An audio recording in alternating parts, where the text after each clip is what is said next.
인플레이션 보고서에 대해서 먼저 간략히 설명을 드리겠습니다. 저희가 이 보고서를 발간한 게 3년 전 7월입니다. 저희가 물가안정 목표제 인플레이션 타겟팅을 하고 있는데요. 이거를 대중들에게 설명할 방법이나 방식을 찾다 보니까 이런 책자 발간이 가장 효율적이라고 생각해서 책자 발간을 선택하게 됐고요. 주요 내용으로는 물가 여건, 그리고 향후 전망, 그리고 저희가 물가 안정 목표를 어떻게 운영하고 있는지에 대해서 주로 다뤄져 있습니다. 그래서 저희가 반기별로 발간을 하고 있고요.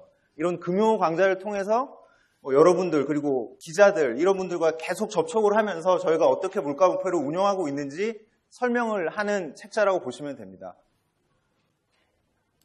오늘 발표 내용은 물가 목표제가 사실은 이런 책자인데요.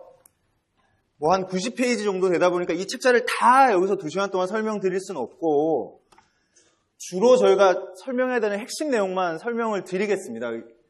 먼저 작년 하반기 오늘 하게 될 설명은 제일 마지막에 있는 물가 안정 목표 운용 사항을 제외하고는 작년 하반기를 위주로 설명하게 됩니다. 지금 마이크가 잘 안 되나요?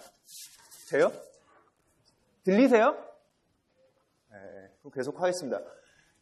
제가 오늘 설명하게 될 내용은 주로 이제 물가 여건에 대해서 한 절반 정도를 설명하게 됩니다. 왜냐하면 여기서 설명하는 물가 여건이 그 아래에 설명되는 동향, 변동 요인, 향후 전망에까지 다 영향을 미치기 때문에 이 부분에 대해서 한 40-50% 시간을 할애할 예정이고요.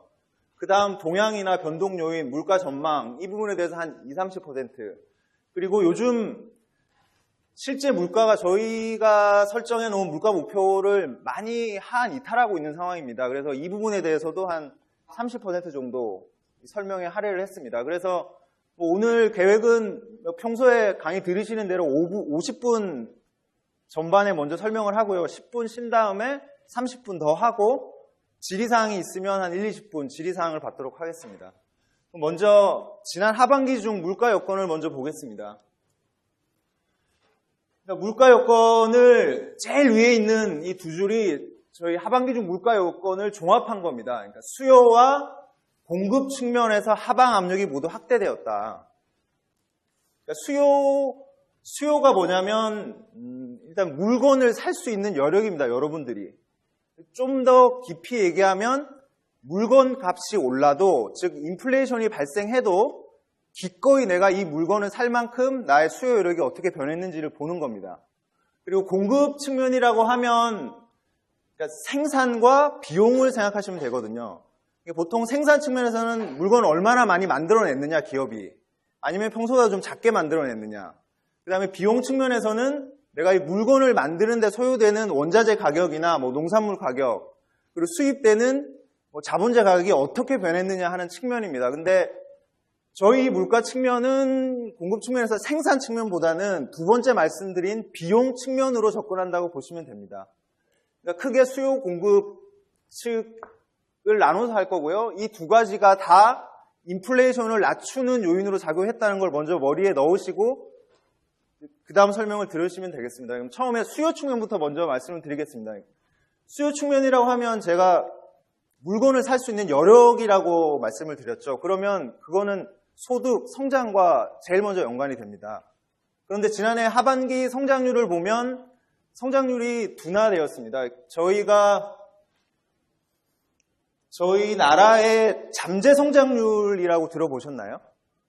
그러니까 잠재 성장률이라고 하면 나중에 또 나올 텐데 우리나라의 생산 설비를 모두 다 가동했을 때 어느 정도 우리가 성장할 수 있느냐입니다. 그러니까 저희 한국은행에서는 그걸 한 3% 중후반 수준으로 보고 있습니다. 그런데 작년 상반기에는 그 정도 성장을 했다. 근데 하반기에는 그거보다 못한 3.0%밖에 성장을 못했다. 이게 뭘 얘기하냐면 수요 측면에서의 압력이 좀 약화됐을 가능성이 있다는 걸 제일 먼저 보여줍니다. 그걸 좀 더 자세히 보면 그러니까 세부적으로 보면 투자 지금 포인터가 이제 이쪽을 보시면 상반에서 하반을 보시면 됩니다. 투자도 약화됐고요. 그리고 물가에 가장 직접적으로 영향을 미치는 소비도 약화되었습니다. 그리고 아까 방금 설명드렸던 이게 잠재 GDP를 제가 말씀드렸는데 그러니까 잠재 GDP는 100% 가동했을 때 생산이라고 생각하시면 됩니다. 근데 기업은 100% 가동하고 싶겠죠. 100% 가동하고 싶고 200% 가동을 해서 그 물건을 팔고 싶겠죠. 근데 실제로는 수요가 그걸 못 따라주면 그만큼 생산을 해도 물건이 안 팔리기 때문에 팔 수가 없습니다. 그게 어디로 나타나냐면 이게 실제 GDP로 나타나게 됩니다.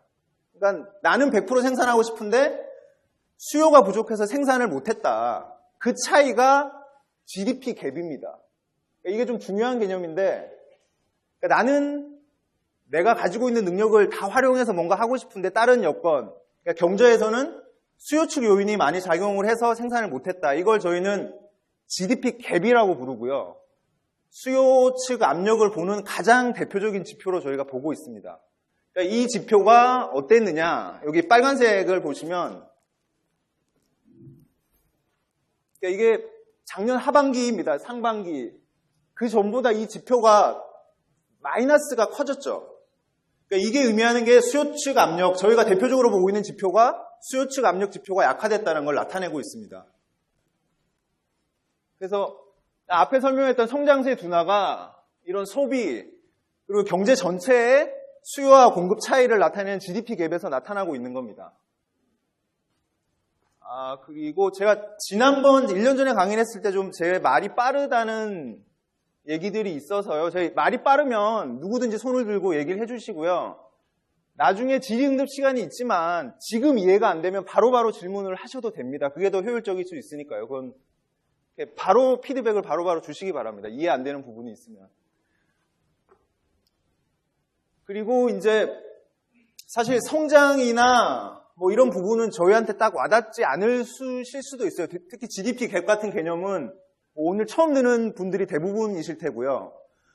그런데 뭐 명목임금은 뭐 고용이나 임금은 다 아실 겁니다. 그리고 실제적으로 우리가 어떻게 소비를 하는데 직접적으로 영향을 미치게 되는 요인들이고요. 이 부분을 보면 취업자 수는 취업자 수가 이게 증감입니다. 증감. 60만 명, 50만 명이 취업을 더 많이 했다는 거거든요. 지난 하반기 중에. 그리고 고용률을 보더라도 고용률도 좋아졌고 실업률도 낮아졌습니다. 고용 여건은 좋아졌죠. 근데 저 밑에 제가 달았지만 명목임금 오름세는 둔화됐다는 겁니다. 왜 그럴까요? 이게 뒤에 그림을 보면서 설명을 드리겠습니다. 이렇게 보면 빨간색 점을 먼저 보시죠. 빨간색 점을 보면 이게 평균 임금보다 낮으냐 높으냐입니다. 그러니까 금융이나 제조업의 임금이 평균보다는 좀 높고 저희가 흔히 서비스업이라고 하는 도소매 음식 그리고 보건복지 뭐 이런 부분은 평균적이거나 평균보다 좀 낮은 임금이 좀 낮습니다. 그런데 보면 금융 쪽은 고용이 줄었죠. 임금은 제일 높은데 고용은 줄었습니다. 대신 이쪽 임금 수준이 낮은 서비스 업종 중심으로 취업자가 증가를 했습니다. 이게 여기서 나타나는 거죠. 취업자 수는 늘어났는데 명목임금 오름세는 둔화되었다. 그러니까 이게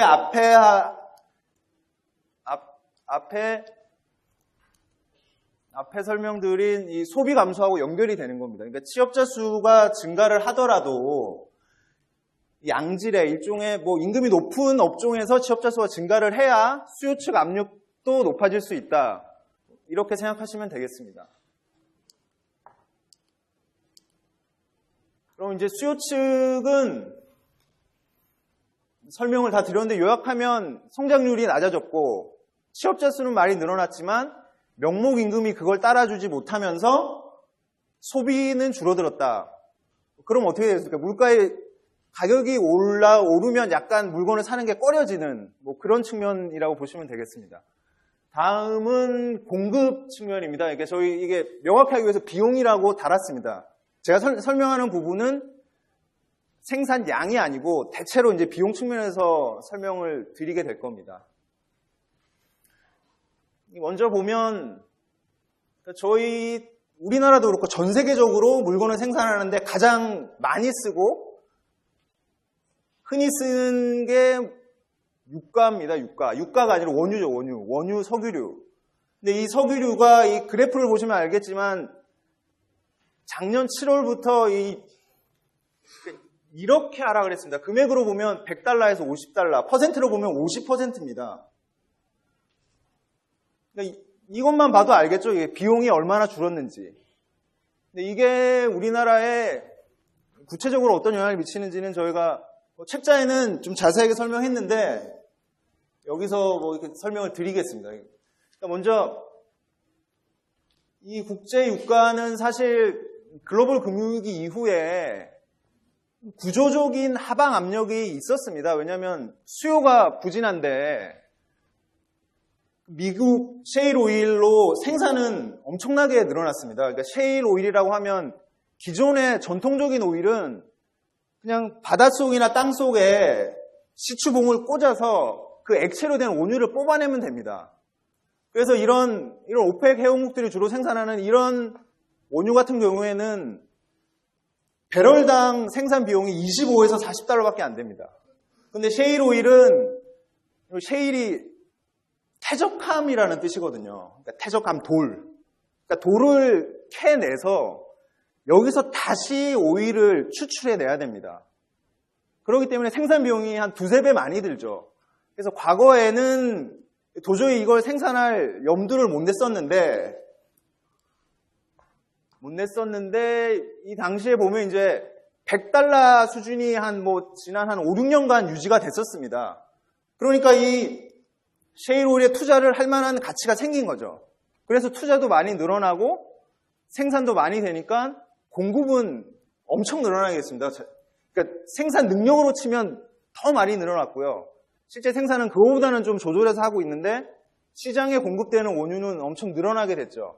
그러니까 이런 구조적인 초과 공급 때문에 좀 안정적인 원유 가격이 유지될 수 있었습니다. 그리고 그동안에는 오펙이 원유에 대한 수요가 줄어들지 않으면서 가격도 떨어지지 않는 적절한 생산량을 조절해 왔습니다. 그러니까 하락 압력이 생기면 생산을 줄이고 상승 압력이 생기면 생산량을 늘리는 그런 $100에서 유지하는 정책을 써왔죠. 근데 오펙에서 보니까 이제 미국 셰일 오일 산업이 너무 성장하고 자기의 산업 기반이 약화되니까 여기에 이제 좀 태클을 걸고 싶었던 것 같습니다. 저희가 판단하기로는. 그래서 이제 작년에 유가가 하락하기 시작할 때 보통은 이때쯤에 이제 오펙이 생산량을 줄이게 됩니다. 다시 이제 $100를 유지시키기 위해서. 근데 작년에는 11월에 오펙 회의를 하면서 기사 같은 걸로 여러분들도 접하셨을 텐데 생산량 유지를 결정하게 됩니다. 특히 사우디 같은 경우에는 생산량을 늘리고 각국에 공급되는 원유 가격을 낮추게 되죠. 그러니까 이제 시장에는 그동안의 이런 초과 압력은 인식하고 있었지만 오펙의 달라진 스탠스를 발견하면서 그게 일종의 트리거 역할을 한 거죠. 그러면서 이제 급락이 이제 $50까지 급락하게 된 겁니다. 어쨌든 이게 이제 최근에 이렇게 과거에는 없었던 이런 기울기가 생긴 배경이고요. 그 다음에 그럼 이런 급락이 우리나라에는 어떤 영향을 미치느냐. 먼저 이 국제유가 급락이 우리나라뿐만 아니고 여러 나라 소비자 물가에 미치는 영향은 크게 1차 효과와 2차 효과로 나누어서 보고 있습니다. 이론적으로는.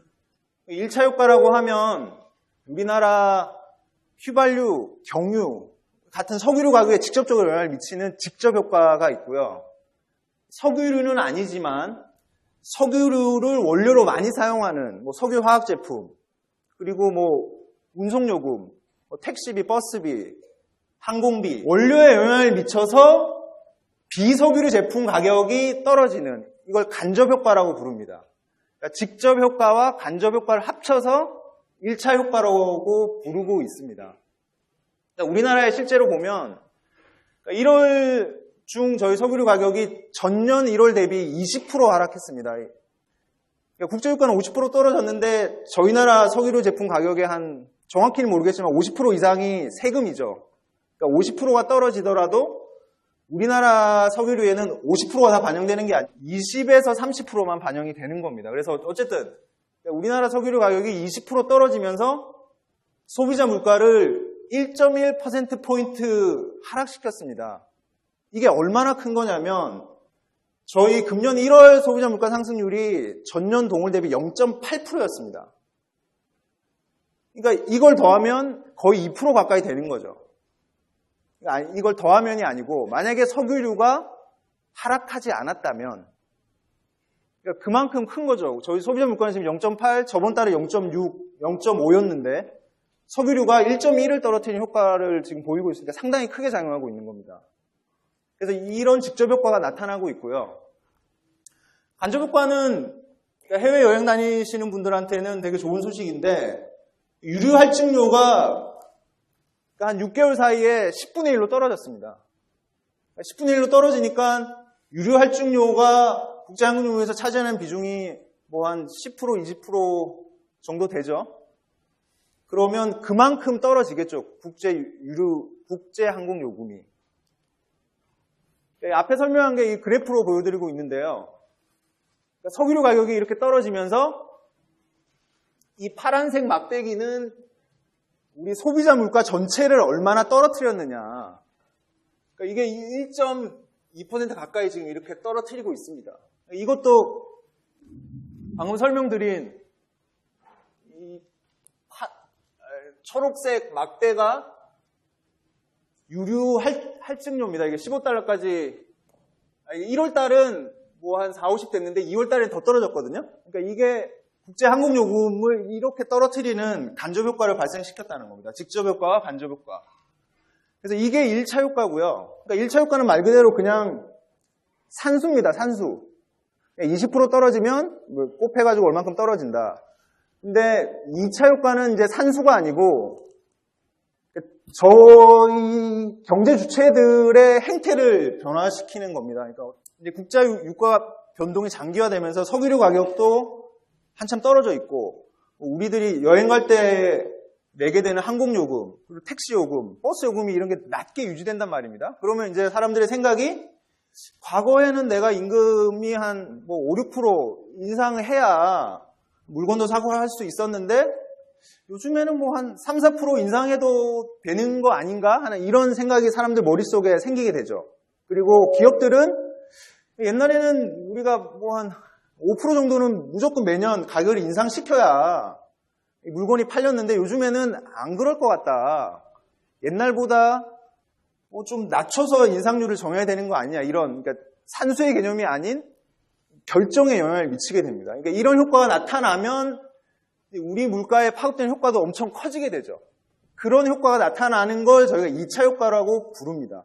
그러니까 보통 여기에 장기화라고 적었는데 이게 사실은 아까처럼 가파르게 하락할 때는 이게 나타나기가 쉽지 않습니다. 왜냐하면 100달러에 대한 기억이 아직 머릿속에 있기 때문에 이게 다시 올라갈 거라는 생각을 할 수도 있지 않습니까? 그래서 이런 단기간에 급락했을 때는 아직 나타나지 않고 이런 장기화돼야만 나타나는 경우가 일반적입니다. 그래서 저희 실제 데이터를 보더라도 이 빨간색이 국제 유가 떨어지는 폭입니다. 근데 같은 기간에 이런 기대 인플레이션을 보면 떨어지긴 떨어졌지만 이 국제 유가 하락에 반응해서 떨어졌느냐? 제가 보기에는 그런 것 같지는 않습니다. 그리고 이제 근원 인플레이션은 아까 말한 석유류 하락 효과를 빼고 이제 한번 본 거죠. 이쪽 축이랑 연결되는 건데 그럼 빼면은 제가 한 2% 가깝다고 하지 않았습니까? 그러니까 이것도 석유류 가격 빼고 보면 한 2%에서 유지되고 있다는 말입니다. 그러면은 이런 거를 볼 때 2차 효과는 아직은 나타나지 않은 걸로 저희는 판단을 하고 있고요. 그래서 뭐 저희가 계량 분석, 나중에 뭐 PDF로 파일을 다운받아 보시면 저희가 계량 분석도 했었는데, 계량 분석적으로도 아직은 2차 효과는 뚜렷하게 저희가 관측하지 못했다라는 결론을 냈습니다. 그래서 이게 이 국제유가 급락의 1차 효과는 뭐 우리 모두가 느낄 정도로 나타나고 있고, 하지만 2차 효과는 아직은 아니다. 좀 더 지켜봐야 되겠다는 판단을 하고 있습니다. 그래서 다시 공급 측 요인으로 돌아가면 이제 국제유가 얘기를 했고요. 이제는 농산물 가격. 농산물 가격은 우리 식탁에 바로 영향을 미치지만 모든 가공식품의 원료로 쓰이기 때문에 그런 측면에서 비용이라고 생각하시면 됩니다. 그러니까 작년에 혹시 태풍 온 거 기억하시는 분 계세요? 태풍. 그러니까 태풍이 제 기억으로는 오지 않았거든요. 그리고 태풍이 직접적으로 우리나라에 피해를 주지 않은 게 제가 알기로는 뭐 한 최근 10년간 처음으로 알고 있어요. 태풍이 어디에 영향을 미치냐면 이 농산물 가격입니다. 그러니까 농산물 가격은 사실 농업인들의 숫자와 그리고 재배할 수 있는 면적이 거의 결정되어 있기 때문에 이런 기후의 영향을 가장 크게 받거든요. 그러니까 이런 태풍도 안 온 데다가 작년 겨울은 잊으셨겠지만 작년 겨울 날씨도 아주 좋았어요. 봄에도 좋았고. 그러니까 이런 양호한 기상 여건이 전체적으로 농산물 가격을 10% 가까이 하락시켰습니다. 이 마이너스 10%라는 건 농산물 가격 지수를 우리나라에서 편제한 게 1985년인데 연간 기준으로는 가장 큰 하락폭입니다. 그러니까 축산물 가격은 대신에 뭐 4, 5년 전에 있었던 구제역 파동이 돼지나 소의 사육을 줄이면서 수요가 좀 더 많게 됩니다. 수요 초과가 돼서 좀 오름세를 유지하고 있습니다. 근데 대신에 저희 소비자 물가에서 차지하는 가중치가 농산물이 훨씬 큽니다. 그래서 농축산물 전체적으로는 하락 효과를 가져왔습니다. 그 다음에 공공서비스 요금은 뭐 가스 요금, 전기 요금 뭐 이런 거를 생각하시면 되고요. 근데 이런 요금이 대부분 동결됐고 금년 1월과 3월에는 도시가스 요금이 인하됐죠. 5% 그리고 3월에는 10%. 이것도 하락 요인으로 작용했습니다. 다만 뭐 전세 가격은 개인의 전세 가격으로 보셔도 되고요. 아니면 기업의 입장에서는 뭐 사무실 임대료라고 보셔도 됩니다. 이거는 그런 측면에서 비용 측면이라고 보시면 되거든요. 전세 가격은 오름세가 과거보다는 올라갔는데 지금 둔화됐다고 하는 건 지금 상반기, 하반기만 봤을 때 이게 둔화됐다는 얘기고요. 전세 가격이. 근데 전체적으로 보면 이 수준이 낮은 수준이라고 볼 수가 없습니다. 특히나 저희 물가 상승률하고 비교해 보면 저희 물가 상승률이 연간 지금 1.3%인데 전세 가격이 3.8% 인상된다. 상당한 거죠. 그리고 이건 평균이고 여러분들이 사시는 뭐 서울, 경기 뭐 이런 주요 도시 지역은 이거보다 더 많이 올랐으니까요. 이런 측면이 있습니다.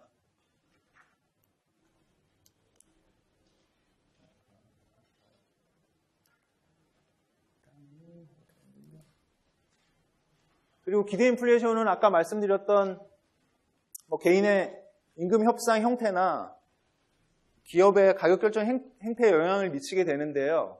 이게 뭐 2.6% 정도를 유지하고 있습니다. 이게 어떤 의미냐? 물가는 그러니까 빨간색으로 표시된 소비자 물가는 떨어지는데 기대 인플레이션은 안 떨어진다. 이게 계속 안 떨어진다면 장기적으로는 이 물가가 여기를 따라가게 된다는 얘기가 됩니다. 근데 이게 떨어지면 물가가 지금의 저인플레이션 추세를 좀 더 훨씬 더 장기간 지속할 수 있다. 뭐 그런 의미로 받아들이시면 되고, 근데 현재로서는 기대 인플레이션, 그러니까 근로자의 임금 협상이나 기업의 가격 결정 행태에 영향을 미치는 기대 인플레이션은 2% 중반에서 유지되고 있기 때문에 이런 석유 충격이나 농수산물 가격 하락이 사라지면 산수를 해도 그렇게 나오지만 바로 한 2% 초중반으로 올라갈 수 있다. 이렇게 생각하시면 됩니다. 그리고 이제 마지막, 공급 측면의 마지막은 글로벌 인플레이션인데요. 글로벌 인플레이션은 사전적 의미 그대로는 우리나라 말고 다른 나라에서 나타나고 있는 물가 상승 압력인데 이거는 저희 나라의 수출과 수입 비중이 GDP의 100%를 넘거든요. 그러니까 수출과 수입 물가를 통해서 우리나라에 영향을 미치는 요소라고 생각하시면 됩니다.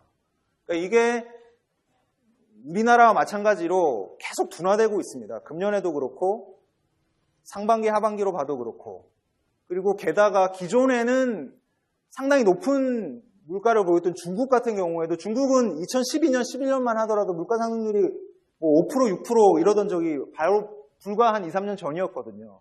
그러니까 이런 나라들조차도 1%대로 낮아졌다는 게 중요 포인트인 것 같습니다. 여기까지가 물가 여건인데 물가 여건 부분에서 질문 있으신 분은 뭐 용어나 설명 질문 없으시면 이제 이런 여건이 반영된 지난해 하반기에 물가 상승률이 얼마였느냐를 보겠습니다.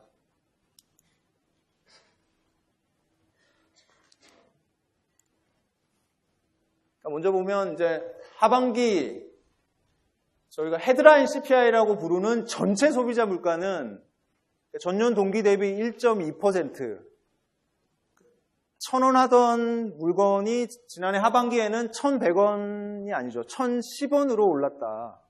그 정도로 낮은 물가 상승률을 유지했다고 보시면 됩니다. 상반기에 비해서도 오름세가 둔화되었고 연간으로 보더라도 1.3%. 이게 이 그림으로 보면 이 숫자로 보는 것보다 확연히 드러나죠. 2011년이면 3년 전인데 이때는 4%, 5% 할 때 물가가 너무 높아서 걱정이던 때가 있었는데 지금은 물가가 낮은 걸 걱정하고 있습니다. 근데 왜 그러냐? 사실 물가가 낮으면 좋은 거 아닌가요? 어떻게 생각하시나요? 나쁘다고 생각하시는 분? 좋다고 생각하시는 분? 알겠습니다. 별 생각이 없으시군요. 이게 저희가 뭐 한 1%에서 2%대 물가를 유지할 수 있다. 상방으로도 안 가고 그보다 낮게도 안 간 자신이 있다. 그러면 좋습니다. 좋죠. 낮은 물가. 안정적이고 여러 가지 사람들의 기대도 안정되고 기업의 투자도 안정되고. 근데 문제가 뭐냐면 저희 나라, 특히 저희 나라 같은 소규모 개방경제에서는 아까 국제유가의 영향을 보셨듯이 우리나라 경제정책이나 통화정책으로 컨트롤할 수 없는 요인들에 의해서 물가가 움직이게 됩니다. 특히 최근 같은 경우에는 근원 물가가 2%대임에도 불구하고 국제유가 때문에 0%대 물가를 기록하니까 당장 디플레이션 얘기가 나오죠. 그러니까 불안해지는 거죠. 일반 국민들도 뭔지 모르지만 불안하고 기업도 투자를 해야 되는 건지 아니면 현금을 쌓아둬야 되는 건지 불안하고 그런 악영향을 미치게 된다는 겁니다. 그래서 너무 낮은 물가는 좋지 않다. 적당한 수준의 물가에서 변동을 하더라도 디플레이션 위험이나 너무 높은 물가로 가지 않는 적정 수준의 물가가 경제에 좋은 것이다 라고 보통 뭐 학계에서 얘기하고 있습니다. 그게 이제 저희가 정하고 있는 물가 안정 목표의 기준이 되고요. 이 부분은 근데 지금 이게 낮게 유지되면서 여러 가지 뭐 이슈들이 많은데 그거는 이번 강의의 제일 마지막에 다시 자세히 설명을 드리도록 하겠습니다. 어쨌든 지난해 하반기에 물가 상승률은 아주 낮았다. 일반 경제 주체들, 경제 정책을 하는 사람들도 걱정할 정도로 낮았다라고 생각하시면 되겠습니다. 그리고 이거는 저희가 강조하고 싶은 부분인데요. 대신에 국제유가 하락이나 그러니까 저희 경제 때문에 나빠진 게 아니고 국제유가의 근본적인 뭐 생산 구조가 변해서 바뀐 국제유가나 기상 여건이 너무 좋아서 이례적으로 낮았던 농산물 가격을 뺀 어쩌면 우리나라의 근본적인 수요와 공급을 반영한다고 할 수 있는 근원 물가는 2%다. 이 정도인데 이제 뭐 여러 가지 시각이 있겠습니다만 뭐 이건 이 정도면 괜찮지 않느냐 이런 판단도 할 수 있을 것 같습니다. 이 숫자를 보면. 그래서 뭐 이렇게 물가를 숫자적으로 말씀을 드린 거고요. 그러면 주요 변동 요인은 뭐냐가 다음 얘기할 부분입니다. 먼저 이 변동 요인은 미시적으로 보고 그다음에 거시적으로 보겠습니다. 미시적이라고 하면 소비자 물가를 구성하는 품목들이 있습니다. 그래서 어느 품목이 여기에 이런 낮은 물가를 견인을 했느냐를 볼 테고요. 거시적으로는 이 품목별이 아니고 거시 전체의 경제 상황과 비교해 보면서 이런 변동 요인을 설명드리도록 하겠습니다. 먼저 미시적으로 보면 이제 계속 해왔던 얘기죠. 이게 제가 방금 전에도 강조했던 석유류와 농산물 가격 하락이 오름세 둔화 요인으로 작용했다. 지난해 하반기를 보면 0.7%포인트 정도 된다. 근데 이게 아까 저희 1월 달에 석유류만 마이너스 1.2%포인트라고 말씀드렸죠. 이게 지금 1월, 2월로 오면 이 하락 효과가 훨씬 더 커졌습니다. 1.5%포인트 대략. 그러니까 이런 요인을 제외한 수요 요인과 연관성이 깊은 품목들은 상반기 수준을 유지하고 있다. 이게 표를 보면서 자세하게 설명을 드릴 텐데요. 이게 여기를 이쪽 칼럼을 보시면 되거든요. 하반기 칼럼. 그러니까 1.2%였는데 이게 농산물 가격하고 석유류 이거 두 개가 0.7%포인트 하락시켰다. 근데 하지만 석유류를 제외하면 그리고 우리가 주로 학원비나 밖에서 사 먹는 외식 요금 이런 서비스 요금은 계속 오르고 있다. 이렇게 보시면 됩니다.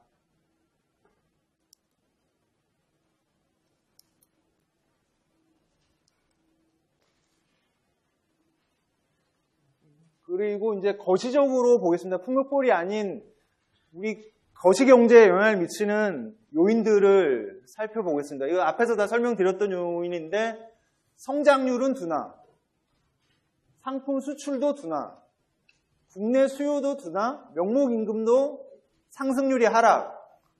그러니까 앞에서 여러 번 강조했던 수요 측면에서의 하방 압력을 이 숫자만 보시더라도 알 수 있습니다.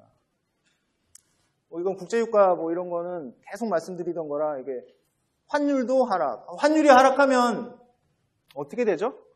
원달러 환율이 1,100원에서 1,000원으로 하락했습니다. 어떻게 됩니까?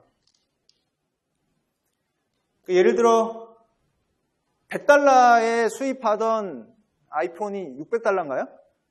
네, 600달러. 66만 원에서 60만 원이 되는 거죠.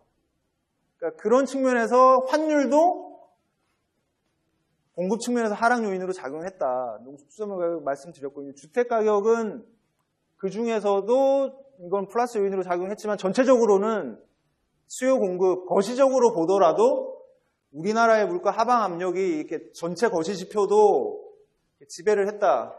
반대죠. 전체 거시 지표가 물가 하방 압력을 지배를 했다.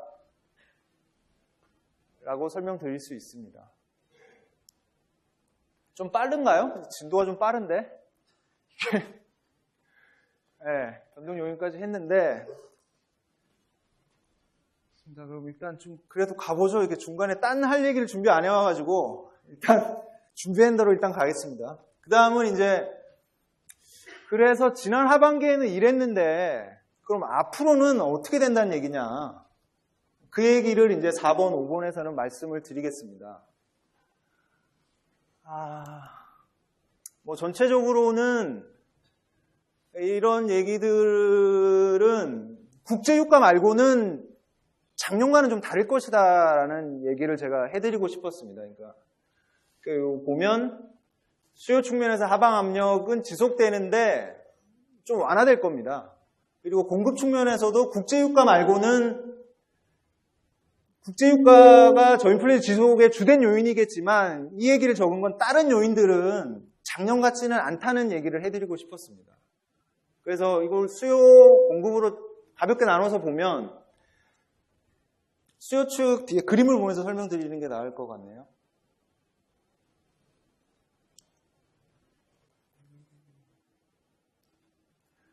아까 보여드렸던 그림인데 이제 이쪽이 여건이거든요. GDP 갭이 아까 설명드릴 때 수요축 압력을 대표하는 지표라고 말씀을 드렸잖아요.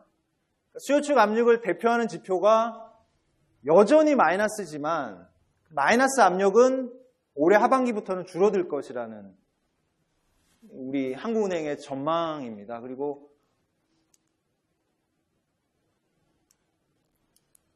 명목임금도 작년과 같은 2% 오름세는 아닐 거라고 전망하고 있고요. 대표적으로 정부가 정책적으로 최저임금을 올리려고 하고 있고, 그리고 공무원, 공공기관 임금 가이드라인도 올해는 3.8%로 정했거든요. 작년은 1.9%였고. 그게 사회 전체적으로 임금 측면에서 영향을 미칠 걸로 예상하고 있습니다.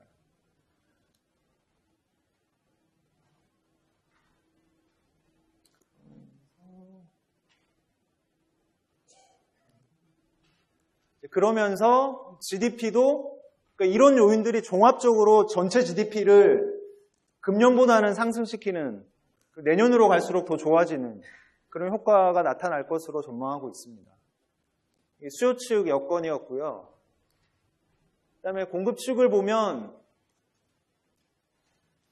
국제유가가 지금은 60달러입니다. 그러니까 올해 초에 45달러까지 떨어졌다가 지금은 60달러, 50달러 중반대인데 이게 쭉 유지된다고 하더라도 저희가 말하는 소비자 물가 상승률, 전년 동기 대비 물가 상승률에는 여전히 20%, 30% 하락 효과를 미치게 됩니다. 그러니까 석유류 가격에만. 그러니까 1, 2월에 나타났던 효과가 1년 내내 가신다고 보면 됩니다. 근데 지금 이게 한 100달러로 올라간다. 그러면 마이너스 효과가 급격히 없어지고, 그러니까 소비자 물가에 마이너스, 현재 소비자 물가에서 플러스 1.2%포인트가 바로 되고, 거기에 플러스 알파 효과가 나타날 수도 있습니다. 하지만 저희의 전망 기준으로는 나중에 틀릴까봐 걱정이 되긴 하는데, 한 60에서 70 정도의 70달러 정도의 유가가 유지될 것으로 전망을 했고요. 그거에 근거해서는 국제유가가 주요 하락 요인으로 작용할 것이라고 저희는 전망하고 있습니다. 근데 다른 측면을 보면은 농산물 가격은 여기를 보시면 알겠지만 이게 재배 면적 전망이거든요. 농민들이 자기가 가지고 있는 여기에 다 심어도 여기에 이걸 재배하는 데 들은 비용만큼 가격이 안 된다고 생각을 하니까 재배 면적을 줄이고 있습니다. 그러니까 이런 영향들이 작년과는 다르게 농산물 가격에 영향을 미칠 것이라고 저희는 예상을 합니다. 강의를 시작하기 전에 이제 쉬는 시간 동안에 저한테 개인적으로 질문 2가지 하신 게 있어가지고요. 그 질문하고 제가 했던 대답을 다시 한번 들려드리겠습니다. 첫 번째 질문이 전세가 비율이 70%, 80%, 90%까지 얘기하는데 이 전세가 오름세가 둔화됐다는 게 그거랑은 좀 맞지 않는 것 같다라는 질문이 있으셨습니다. 맞습니다. 이게 왜냐하면 저희 전세가가 2012년, 13년에 아주 많이 올랐습니다. 그러니까 수준이 높아진 거죠. 그래서 그 수준이 지금 7, 80% 계속 유지되고 있는 가운데 추가적인 상승 여력은 그렇게 크지는 않습니다. 그게 실제적으로 숫자에는 이렇게 나타나고 있는 거고요. 하지만 여러분이 느끼시는 그리고 언론에서 얘기하는 80%, 90%는 맞는 얘기죠. 그러니까 수준이 이미 올랐기 때문에 상승률은 낮지만 전세가 수준은 높다. 이렇게 이해하시면 되겠습니다. 이게 전세가뿐만 아니고 저희 물가 상승률하고도 연결이 되는데요. 우리가 느끼는 물가는 높은데 이런 저물가가 말이 되느냐라고 말씀하시는 분들이 많습니다. 그러니까 전세 가격과 마찬가지로 그 말씀도 맞습니다. 저희 물가 수준은 높습니다. 하지만 추가적인 물가 상승 압력은 지금은 낮다는 얘기입니다. 그러면 나중에 설명드리려고 했는데 그러면 물가 수준을 안정되도록, 그러니까 극단적인 경우로는 물가 수준이 움직이지 않도록 신라면 가격을 700원에서 계속 유지시키면 되는 거 아니냐고 이렇게 말씀을 하실 수도 있습니다. 이론적으로 그런 주장을 하시는 학자들도 있고요. 그런데 하지만 아까 말씀드렸던 물가를 일정 수준에서 유지시킨다는 건 사실상 현실적으로 어렵고요. 이게 물가가 출렁거리면서 디플레이션으로 갔을 때 적정 수준의 인플레이션을 유지하면서 관리하는 것보다 경제적으로는 훨씬 더 불안정 그리고 악영향을 미치게 됩니다. 그래서 전 세계 모든 중앙은행이 물가 수준을 유지하려고 하는 게 아니고 물가 상승률을 낮은 수준에서 유지하려고 정책을 펴고 있습니다. 그런 측면으로 이해하시면 됩니다. 그리고 두 번째 질문은 저한테도 아주 어려운 질문을 하셨는데요. 그러니까 미국에서 경제 정책에 대한 일반 국민들의 반응, 그러니까 제가 이해하기로는 빅데이터 분석을 통해서 이 경제가 좋아지느냐 나빠지느냐를 분석을 하고 있고 그 빅데이터 분석이 실제 경기 변동과 유사하다는 걸 미국 FRB에서는 보여주고 있다라고 질문하신 거 맞으신가요? 아까 질문하셨던 분? 어느 분이시죠? 어디 앉아 계세요? 가셨나? 어쨌든 부끄러워서 손을 안 드시는 것 같은데 어쨌든 그래서 제가 제 대답은 그러니까 저희 은행도 소비자 물가 동향과 기업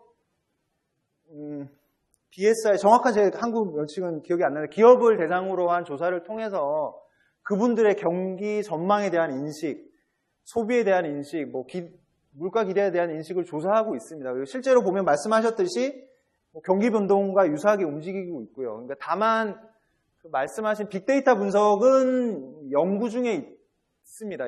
적용시키기 위해서. 그러니까 연구들도 내부적으로도 있고요. 외부에도 있으니까 연구 중이고 연구가 저희가 발표할 수 있을 정도의 연구가 진행되면 아마 발표하게 될 겁니다. 그러면 이제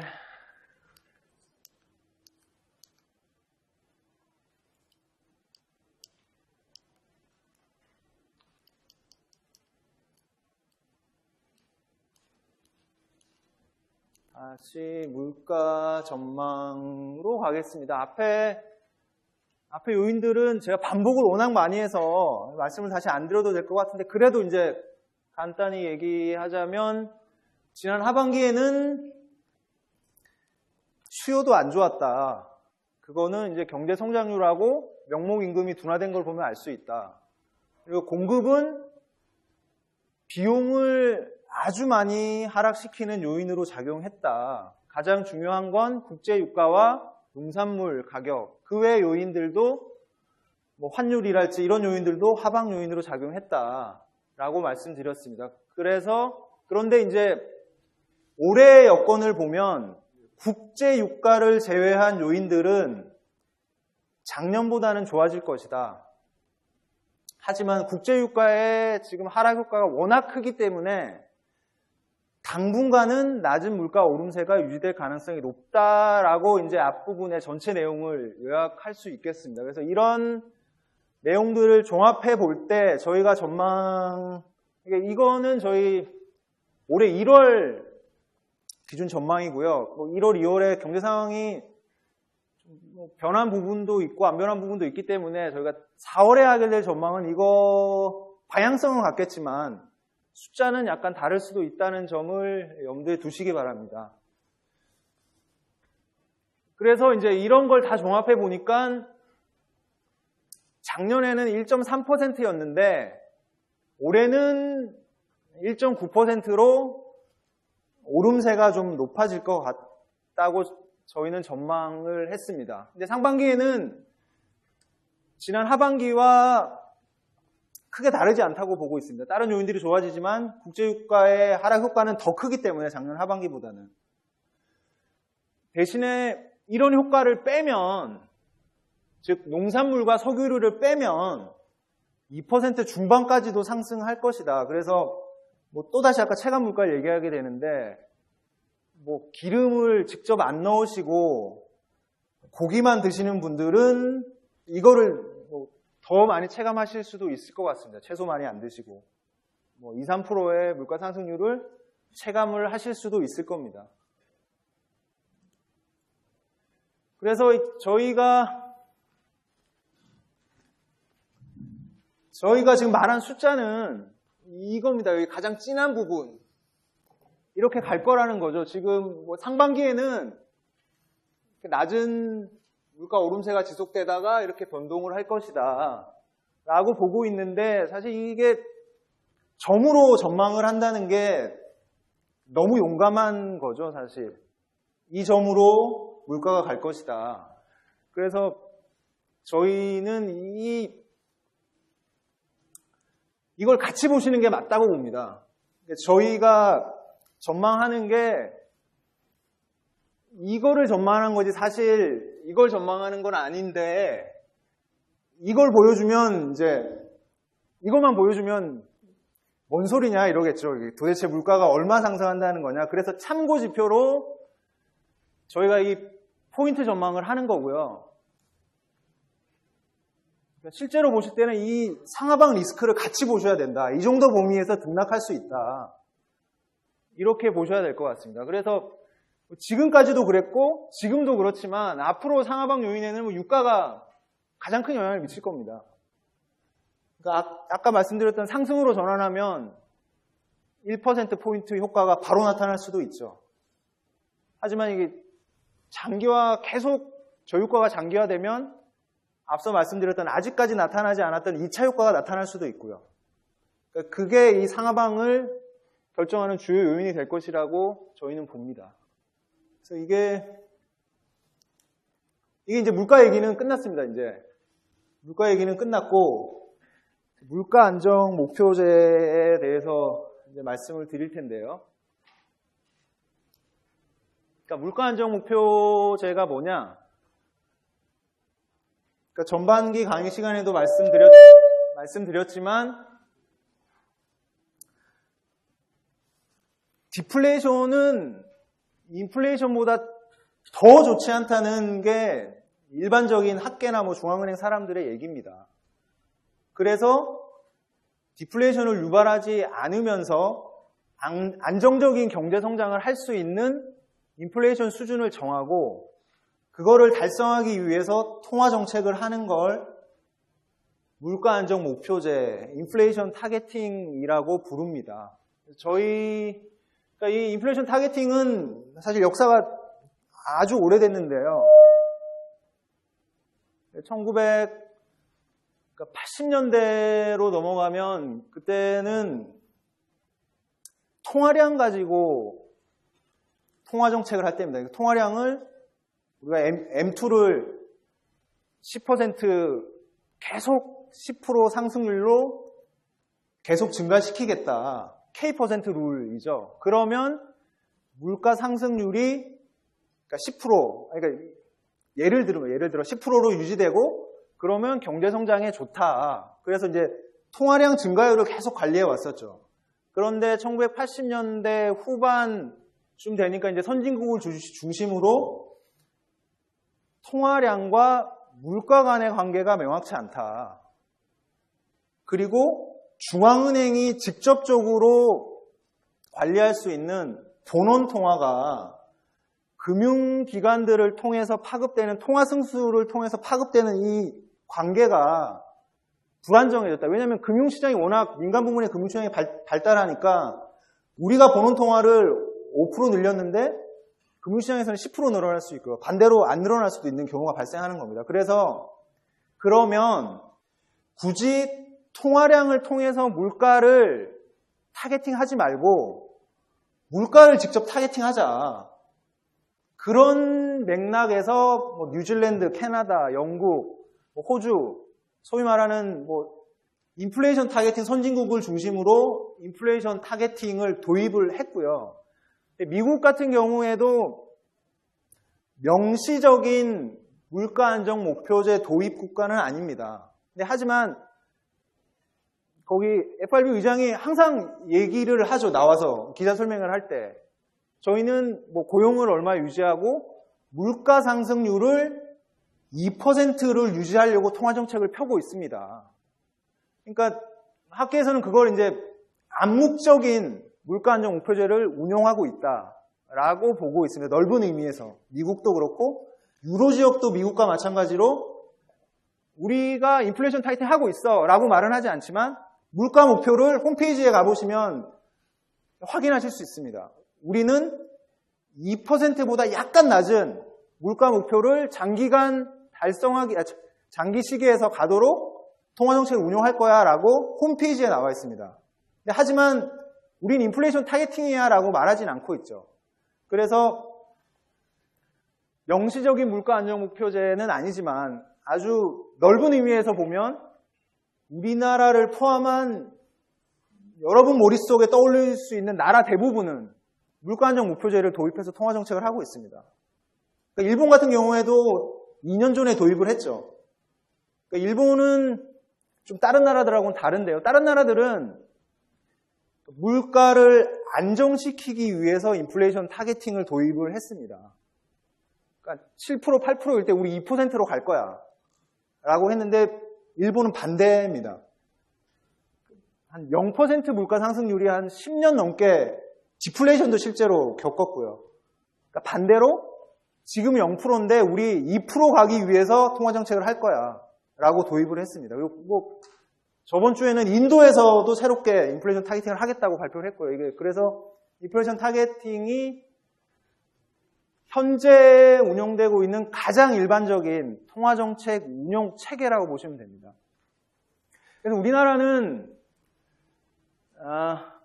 좀 늦게 그 IMF 외환 위기를 거치면서 변화가 좀 급격하게 일어났죠. 그러면서 좀 다소 준비가 안 된 상태에서 그 98년에 도입을 한 경향이 있는데요. 뭐 그 이후에 계속 제도를 발전시키면서 저희는 뭐 이 물가 안정표제의 목적은 물가와 안정적 경제 성장입니다. 그런 측면에서는 성과를 보여왔다. 이건 뭐 우리나라뿐만 아니고 전 세계 IT 국가와 BIT 국가로 나눌 때, 근데 사실 아까 말씀드렸듯이 IT 국가는 사실 좀 선진국이고 주요국인 경향이 있고 BIT 국가는 좀 신흥국이 포함된 경우가 많아서 이런 분석에 약간의 바이어스가 있을 수 있습니다만 전 세계 나라들 대상으로 하는 분석에서도 IT 도입국이 IT를 도입하지 않은 국가에 비해서는 안정적 경제 성장 측면에서 성과가 뚜렷이 있다라는 게 일반적인 결론입니다. 그래서 우리나라는 1998년에 도입을 해서 여러 가지 제도적 수정과 개선을 거친 후에 지금의 물가 안정 목표제를 운영하고 있습니다. 그러니까 지금은 이제 물가 안정 목표제를 어떻게 운영하고 있느냐? 2012년 10월에 설정을 했고요. 13년부터 15년간을 대상으로 소비자 물가 상승률 기준 2.5에서 3.5로 물가가 움직이도록 통화정책을 펴겠다. 그 당시 판단하기로는 이게 저희 나라의 뭐 최저 물가 상승률에 가깝다고 판단을 했었습니다. 근데 그래서 지금 이걸 왜 하느냐? 이 얘기를 왜 하느냐? 이것 때문이죠, 이거. 2013년 이후로 한 번도 물가 목표 안에 들어간 적이 없습니다. 심지어는 10월에 발표했을 때조차도 들어간 적이 없죠. 그래서 일부에서는 물가 안정 목표제 목표를 바꿔야 되는 거 아니냐. 제도 자체에 대한 고민이 있어야 되는 거 아니냐 하는 얘기들이 있습니다. 그래서 저희 내부적으로도 그런 비판들을 받아들이고 많은 연구들이 진행되고 있습니다. 근데 일단 먼저 이 하회 원인을 먼저 알아야지 대책을 세울 거 아닙니까? 그래서 왜 하회했느냐?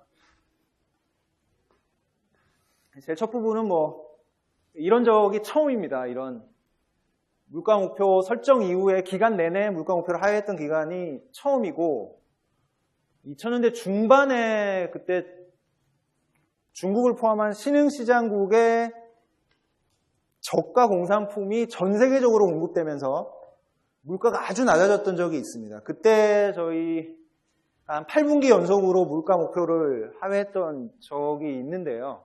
그때 이후로는 이제 처음이죠. 근데 이게 왜 그러냐? 아까 설명했던 부분과 크게 다르지 않습니다. 일단 경기가 안 좋고요. 공급 측면에서도 장기간 약세가 지속된 아주 이례적 현상인데 이거를 이제 과거와 이제 좀 비교를 해보면 제가 말씀드렸던 그 2000년대 중반이 이때고요. 이때는 외환위기, 이때는 글로벌 금융위기, 그게 현재입니다. 그러니까 이런 경기 부진 상황에서 보통 우리 소비자 물가에 영향을 미치는 요인들이 어떻게 영향을 미쳤는지 보면 이때 보시죠. GDP 갭률이 마이너스 4.5%입니다. 지금과 비교해 봤을 때 훨씬 더 경제가 안 좋았죠. 지금 여러분들 부모님 세대는 IMF 얘기만 해도 치를 떠시는 분들이 많은데 그만큼 우리나라에 충격이 컸을 때 또 뭐냐면 이런 요인들은 물가를 하락시켰지만 환율은 오르면서 소비자 물가가 오히려 높았다는 거죠. 평소보다. 2000년 중반 같은 경우에는 유가는 높았지만 환율이 하락하고 경기가 안 좋았지만 유가가 상승하면서 소비자 물가율이 3.1%였고요. 금융위기 때도 서로 엇갈린 반응이 나타나면서 소비자 물가 상승률이 높은 경우가 많았습니다. 근데 지금 상황은 수요, 공급, 일부에서 얘기하는 정부의 복지 정책도 저희가 그거에 대해서는 자세히 말씀을 안 드렸지만 기술적으로는 무상보육, 무상급식이 소비자 물가 편제를 하는 기술적으로는 소비자 물가를 한 0.2에서 0.3%포인트 떨어뜨리거든요. 그러니까 그런 요인들이 한꺼번에 그것도 일방향적으로 소비자 물가에 영향을 미친 게 처음이고 그런 의미에서 이런 이례적 상황이 나타났다는 겁니다. 근데 이런 이례적 상황은 순환적 측면입니다. 순환적 측면. 어떻게 말씀드려야 되냐면 이게 장기 균형의 물가 상승이라고 보면 이게 사이클이죠. 이게 이런 요인들이 해소되면 올라갈 거라는 겁니다. 근데 이런 이 사이클 물가를 10분기 연속 하락했는데 이런 경기 순환적 요인만 영향을 미쳤다 그러면 그냥 이론적으로는 현재 물가 공포 계속 유지를 하면 되겠죠. 이런 요인들에 대해 충분히 설명을 드리면서 이런 요인들만 해소되면 올라갑니다. 그리고 이게 우리 경제에 제일 좋은 수준입니다. 라고 얘기를 하면 되는데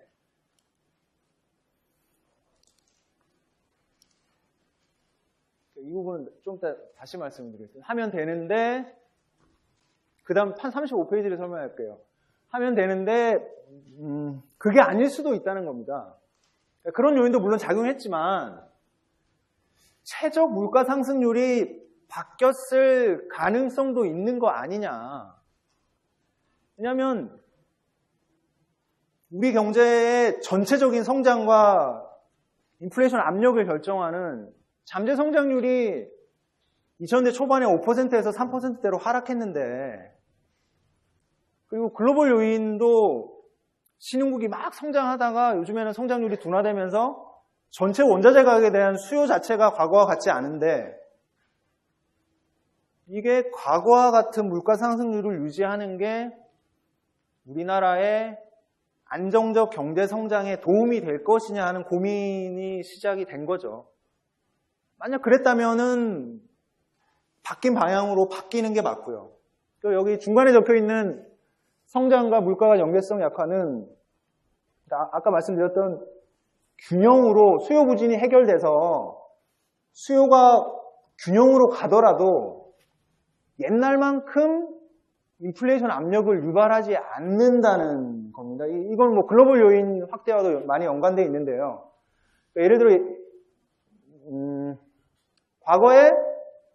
성장을 5% 하면 필립스 곡선 아시죠? 적을 수는 없죠. 필립스 곡선이 뭐 이렇게 하면 파이 t는 베타 곱하기 y 갭 아닙니까? yt. 여기 이제 베타가 바뀌었다는 건데, 베타가. 옛날에 y hat은 물가 갭이거든, 아니, GDP 갭이거든요.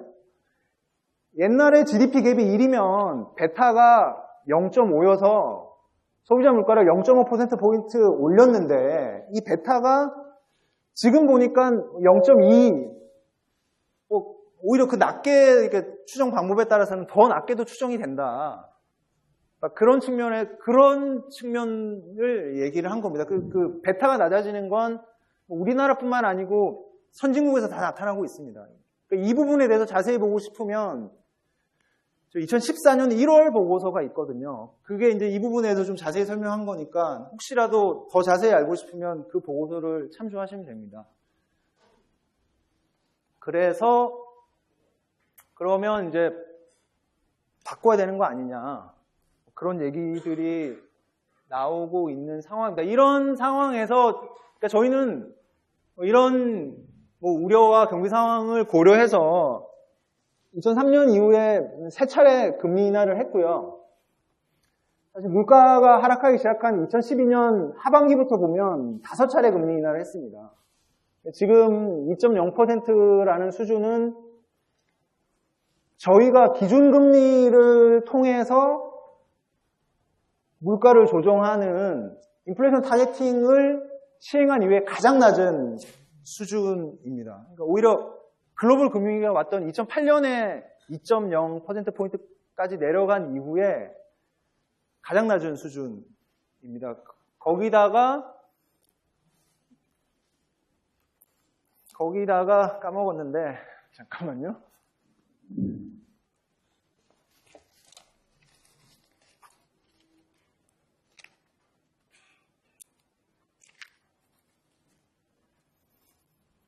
거기다가 이제 금리 측면에서는 이렇게 대응을 하고 통화 공급 측면에서도 중소기업 지원 대출이라는 게 있습니다. 저희 은행에서 하는 총액 한도 대출로 불리기도 하고요.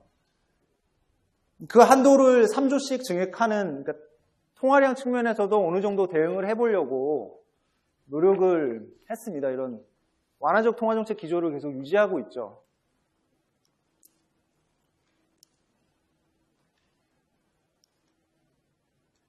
그래서 어쨌든 이런 완화적 통화정책을 하고 있는데도 물가는 계속 낮고 물가 구조에 구조적 변화가 생긴 것 같기도 하고 하니까 지금 현행 목표 적용 기간이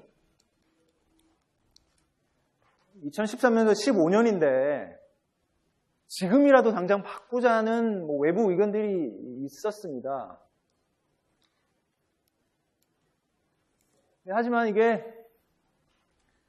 물가 목표는 저희 통화정책에도 영향을 미치지만 일반인들의 기대, 그리고 근로자들의 임금, 기업의 가격 결정 형태, 모든 사회 전반에 영향을 미치기 때문에 저희 입장은 좀 더 신중해야 된다.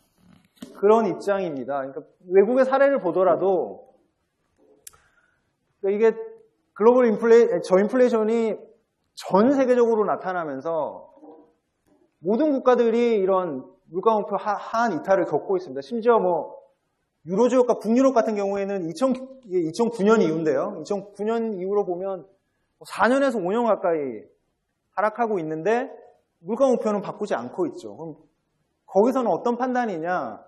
저희가 보기에는 저희보다 물가가 경제 구조가 더 안정적이긴 하지만 걔네들이 판단하기에는 현재의 물가 하락 압력이 구조적 요인이기보다는 경기 순환적 요인이 아닌가 하고 판단을 하고 있는 것 같습니다. 그래서 그쪽 중앙은행들의 대응은 지금 이런 요인들로 낮아졌지만 2년, 3년 이후에 이런 요인들이 해소되면 복귀할 겁니다. 이 물가 목표가 맞습니다. 이런 식으로 대응을 하고 있는 거고요. 하고 있죠. 근데 우리나라는 어떠냐? 지금 이 자리에서 말씀드릴 수 없는 게 저희가 이제 뭐 그제나 저제나 이게 적용 기간이 금년까지이기 때문에 이런 신중한 판단을 하고 있지만 내년 이후에 물가 목표를 다시 설정해야 되는 시점이 왔거든요. 그래서 뭐 저희는 이런 구조적 흐름을 잘 파악해야겠죠. 잘 파악해서 저희의 수준이 잘못된 건지, 순환적 요인이 사라지면 옛날의 물가 수준으로 올라갈 수 있는 건지, 그리고 지금 3년이라는 적용 기간이 맞는 건지 이런 거를 검토를 하고 있습니다. 이 자리에서 방향성에 대해서 말씀드릴 수는 없고요. 그래서 2012년에 10월에 저희가 그 다음에부터 적용할 물가 목표를 발표를 했으니까 올해도 10월 그 전후로 해서 발표를 할 계획에 있습니다. 그때 이제 이거에 관심 있으신 분들은 지켜봐 주시면 감사하겠습니다.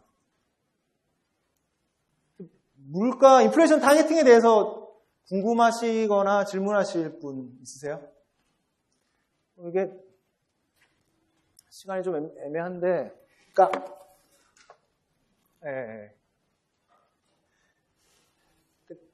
이거는 저희가 슬라이드로는 준비 못했는데 최근에 물가 상승률이 1월 달에 0.8, 이번 달에 0.5 하면서 디플레이션 논란이 커지고 있는 게 사실입니다. 그리고 그거에 대한 주요 근거가 일본하고 우리나라의 주요 경제 변수들의 흐름이 너무 비슷하다. 그래서 저희가 한번 분석을 해봤습니다. 이게 실제로 그런 건지, 우리도 디플레이션 경험은 없지만 디플레이션에 나타날 가능성이 있는 건지. 그래서 저희 먼저 이제 디플레이션의 통상적인 정의는 자기 실현적 경로를 통해서, 자기 실현적 경로라고 하면 물가가 하락을 했기 때문에 내가 미래의 소비를 줄이는 겁니다. 지금 물가가 하락하고 있기 때문에 지금 LCD TV 50인치 가격이 500만 원인데 물가가 계속 하락하고 있으니까 내년이면은 400만 원이 될 거야. 나는 올해는 TV 안 사. 기다리는 거죠. 그러면 이제 물가는 더 떨어지고 그게 경제에는 더 안 좋게 영향을 미치고 물가는 또 떨어지고 나는 평생 LCD TV를 안 사겠죠. 그러니까 이런 자기 실현적 경로가 발생을 해야 되고, 그리고 두 번째는 디플레이션이 LCD TV 가격만 떨어져서 그게 디플레이션이냐. 냉장고, 세탁기, 우리 집에 있는 아무리 못해도 7, 80%에 있는 가구나 이런 제품의 가격이 떨어져야 디플레이션이라는 겁니다. 그러니까 지금처럼 석유류, 농산물 가격만 하락해가지고는 이걸 디플레이션이라고 정의를 하지 않습니다. 그리고 첫 번째 말하면서 말씀드렸던 실물 경제의 장기 침체를 동반합니다. 물건을 안 사니까요. 물건도 안 팔리고 가격은 떨어지고 생산은 안 되고 임금은 떨어지고 다시 또 생산은 안 되고 이런 실물 경제 장기 침체를 동반한다는 거죠. 이런 현상이 일어난 나라들이 과거에 보니까 일본, 대만, 그리고 최근에 유로 지역 쪽에서 약간 가능성이 있지 않느냐 이런 얘기들이 나와서 그런 나라들을 살펴봤죠.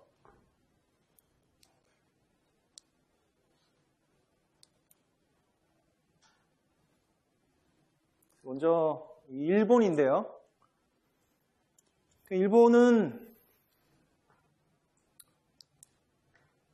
디플레이션을 언급할 때 모든 연구자들이 언급하는 대표적인 현실적으로 존재하는 사실상 유일한 디플레이션을 경험했던, 그러니까 대공황 이후에 유일한 나라입니다. 이게 어떻게 디플레이션이 나왔느냐. 여기 보면 부동산 버블 붕괴의 영향이 파급되면서 나왔다는 설명이 일반적입니다. 보면 부동산 주가가 90년대 초반에 폭락 수준으로 예를 들어 지수가 300대에서 100으로 떨어졌죠. 예를 들어 지금 우리나라 주가가 2000이니까 뭐 한 800 정도로 떨어진 거죠. 800 정도로. 강남에 10억 하던 아파트가 4억으로 떨어진 상황이 되는 거죠. 그러니까 이 상황이 되니까 이게 경제에 영향을 안 미칠 수가 없습니다. 기대 인플레이션도 떨어지고 소비자 물가도 떨어지고 기업 수익성도 악화되고 이게 그런 그림들인데요.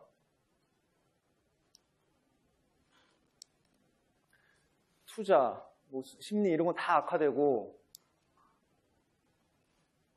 이런 식의 영향을 미쳤다. 그러니까 여러 가지 요인들은 결국에 파급돼서 나온 결과들인데 부동산 버블이 직접적인 원인은 아니지만 부동산 버블이 터지면서 부동산 또는 자산, 주식 가격을 포함한 자산 가격이 터지면서 그게 경제에 악영향을 미치고 그게 아까 말한 디플레이션의 악순환이 이제 10년 동안 계속된 거죠. 그 다음은 대만입니다. 대만에 대해서는 이건들이 좀 엇갈리는데요. 대만은 우리나라보다도 더 소규모 개방 경제고 제조업에 대한 의존도가 아주 심한 나라입니다. 근데 이게 중국의 아주 저렴한 노동력이 이점으로 각광을 받으면서 그러니까 민족적인 약간의 친밀감도 있고요. 그 근저에는 가장 중요한 거는 비용 측면에서 이익이었겠죠. 제조업체들이 대거 중국으로 공장을 옮기게 됩니다.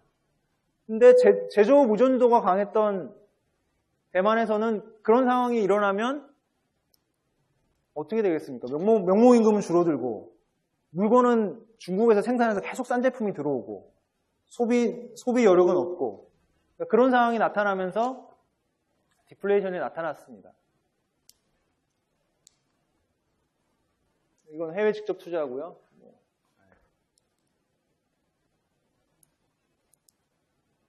근데 일본과 같은 장기간은 아니었고요. 이게 경제에 그런 영향이 나타나니까 대만 정부 입장에서도 그렇고 기업들도 사실 자기 나라에서 물건을 팔기 위해서 생산을 하는 건데 물건이 안 팔리니까 그거에 대한 반작용이 나타나면서 디플레이션은 단기간에 나타나고 비교적 상대적으로 단기간에 나타나고 다시 정상적인 인플레이션이 어느 정도 유지되는 경제로 돌아왔습니다.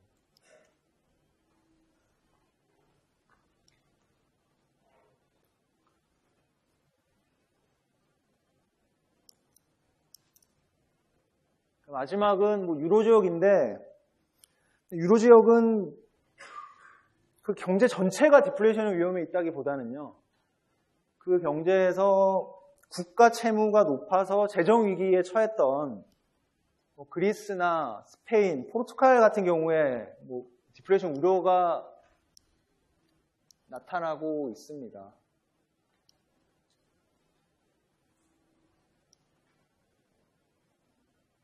유로 지역 같은 경우에는 왜 그러냐면 복지가 보통 OECD 평균 우리나라에 비해서도 높다 보니까 정부 지출에 의존하는 소비나 성장의 의존도가 상당히 큽니다. 근데 2008년 글로벌 금융위기가 유럽 쪽에는 재정위기로 되면서 그 파급 영향이 훨씬 커졌죠. 그러면서 정부 경제 내에서 차지하는 비중이 컸던 정부 재정 지출이 감소하면서 경제 전체적으로 악영향을 미치면서 최근에 이거 최근인데요. 여기 디플레이션 우려가 커지고 있습니다. 디플레이션이 나타났다고 볼 수는 없는데 전체적으로는 볼 수 없는데 그리스 같은 경우에는 지금 2년 넘게 물가가 하락하고 있습니다. 그러니까 그리스는 부채 문제가 가장 심각한 나라고요. 그런 나라를 중심으로 이 디플레이션 우려가 나타나고 있습니다. 안 넘어가요. 마지막 시사점으로 넘겨주시겠어요? 그래서 이게 뭐 이렇게 앞에 했던 얘기들이 요약인데, 이게 버블 붕괴, 재정 지출, 재정 부채, 그리고 제조 공동화. 그러니까 이런 측면에서는 우리나라는 아직 심각하지는 않다는 게 저희들의 판단입니다. 그렇다고 이 가능성을 완전 배제하는 거는 아니고요. 저희 나라도 가계부채 문제도 있고 인구 고령화 문제도 있고 또 제조업이 현재는 아니지만 만약에 대만과 같은 상황이 발생한다면 이렇게 나타날 가능성에 대해서는 계속 염두에 두고 있습니다. 하지만 저희가 예측 가능한 시기에서는 전 품목이 하락하고 자기 실현적 경로가 실행되고 GDP 성장률이 마이너스를 기록하는 그런 디플레이션은 아직은 가능성이 낮다는 게 저희들의 이 최종 결론이었습니다. 이상으로 제 강의는 마치고요. 네, 오늘 강의 듣느라 고생 많으셨고요. 네, 잘 돌아가시기 바랍니다. 상공의 박연했습니다.